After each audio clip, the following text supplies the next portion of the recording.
இன்றைக்கி வீடியோவில் ஆம்பூர் ஸ்டைல் குஸ்கா பண்ண போகிறோம். எப்படி பண்ணுறதுன்னு பார்க்கலாம் வாங்க.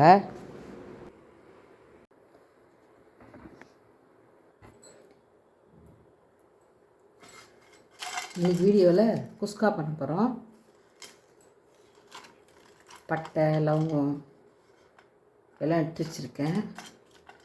மராட்டி முக்கு, வெங்காயம் 200 கட் பண்ணி எடுத்து வச்சுக்கிட்டேன்.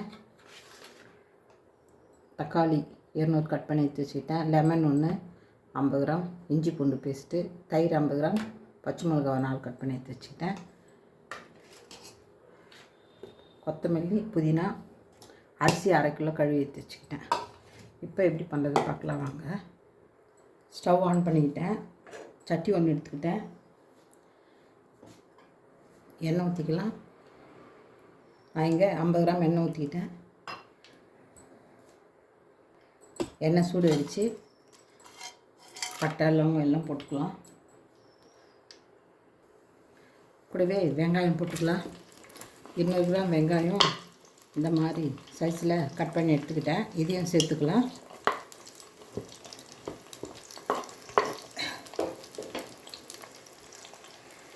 இது நல்லா பொன்னிறமாக வதக்கிக்கலாம்.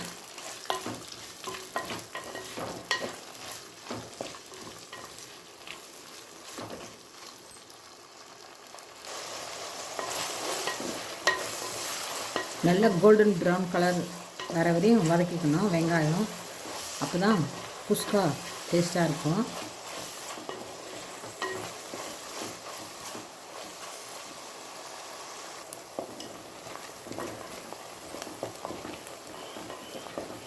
கிராம் 50% வதங்கியிருக்கு. இன்னும் 50% வதங்கணும்.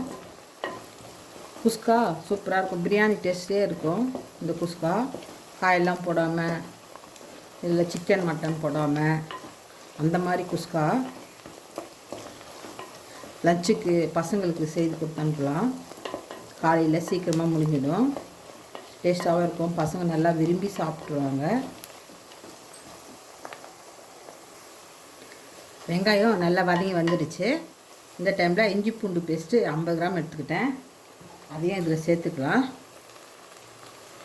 பாருங்கள், 2 ஸ்பூன் இருக்குது. 50 கிராமு இந்த அளவுக்கு சேர்த்துக்கோங்க. 1 கிலோவுக்கு 100 கிராம் இஞ்சி பூண்டு பேஸ்ட்டு. நான் 1/2 கிலோ அரிசி எடுத்துருக்கேன். 50 கிராம் சேர்த்துக்கிட்டேன். ஒரு 2 நிமிஷம் இதை நல்லா வதக்கிக்கலாம்.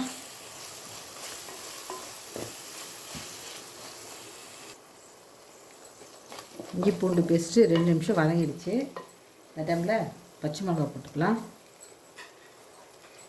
1 ஸ்பூன் காஷ்மீர் சில்லி பவுடர் போட்டுக்கலாம்.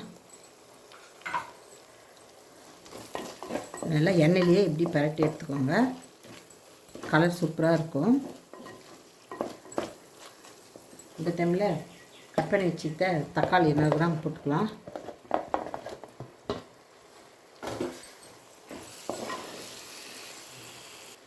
இது கூடவே தேவையான உப்பு சேர்த்துக்கலாம். தயிர் எடுத்து வச்சுருக்கேன் 50 கிராம், அதையும் இதில் சேர்த்துக்கலாம். எல்லாம் சேர்த்து ஒரு 10 நிமிஷம் நல்லா வதக்கிக்கலாம்.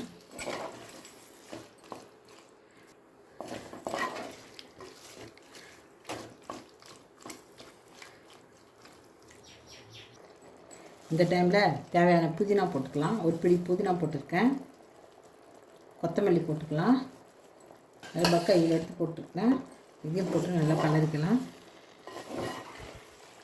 நல்லா எல்லாம் சேர்ந்து ஒரு 10 நிமிஷம் நல்லா வதங்கி வரட்டும். எல்லாம் சேர்ந்து நல்லா வதங்கி வந்துடுச்சு. இந்த டைமில் தண்ணி ஊற்றிக்கலாம். இந்த கிளாஸில் 2 கிளாஸ் தண்ணி வந்தது. எனக்கு 2 கிளாஸ் அரிசி வந்தது. 4 கிளாஸ் தண்ணி ஊற்றிக்கிறேன்.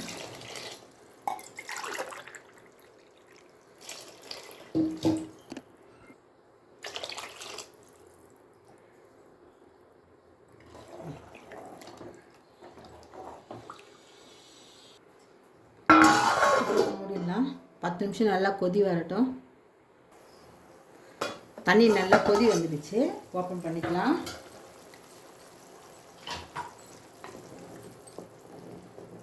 பத்து நிமிஷம் நல்லா கொதிக்க விடணும். இந்த டைமில் அரை கிலோ அரிசி கழுவி ஊற வச்சுருக்கேன். ஒரு 10 நிமிஷம் அதையும் சேர்த்துக்கலாம்.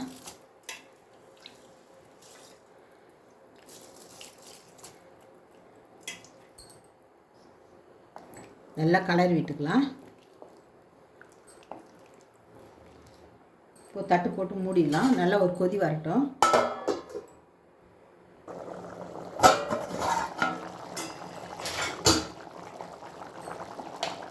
இந்த டைமில் ஒரு ஸ்பூன் நெய் சேர்த்துக்கலாம். உங்களுக்கு விருப்பப்பட்டால் சேர்த்துக்கோங்க. லெமனு ஒரு அரை சைடு லெமன் பிழிஞ்சிக்கலாம். அரிசி நல்லா உடையாமல் வரும். டேஸ்ட்டும் நல்லாயிருக்கும். ஒரு கலரிடலாம். இப்போ சாப்பாடு வெந்து மேலே வந்துடுச்சு.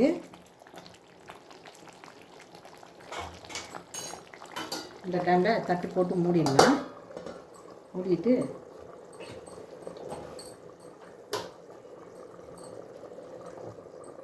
சுடு தண்ணி எடுத்து மேலே வச்சிடலாம். ஹை ஃப்ளேமில் ஒரு 5 நிமிஷம் வைக்கலாம். சிம்மில் ஒரு 5 நிமிஷம் 10 நிமிஷம் வைக்கலாம். ஆஃப் பண்ணிவிட்டு ரெஸ்ட்டு ஒரு 10 நிமிஷம் கொடுக்கலாம். ஓப்பன் பண்ணிக்கலாம். ஓப்பன் பண்ணும்போது காட்டுறேன். 10 நிமிஷம் நல்லா ரெஸ்ட்டு கொடுத்தாச்சு. ஓப்பன் பண்ணிக்கலாம். ஹை ஃப்ளேமில் 10 நிமிஷம், சிம்மில் ஒரு 10 நிமிஷம் வச்சு எடுத்துக்கிட்டேன். எப்படி வந்திருக்கு பாருங்கள் சாப்பாடு. சட்டியில் கூட சூப்பராக வரும். குக்கருக்கு எதுவும் தேவையில்லை.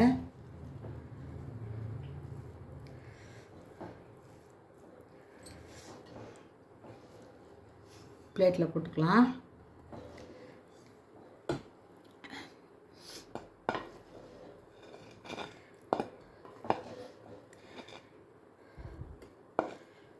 உதிரி உதிரியாக வந்திருக்கு பாருங்கள் சாப்பாடு.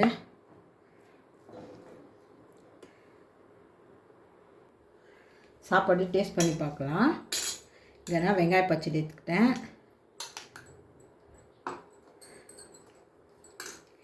கீரைக்காய் எடுத்துக்கிட்டேன்.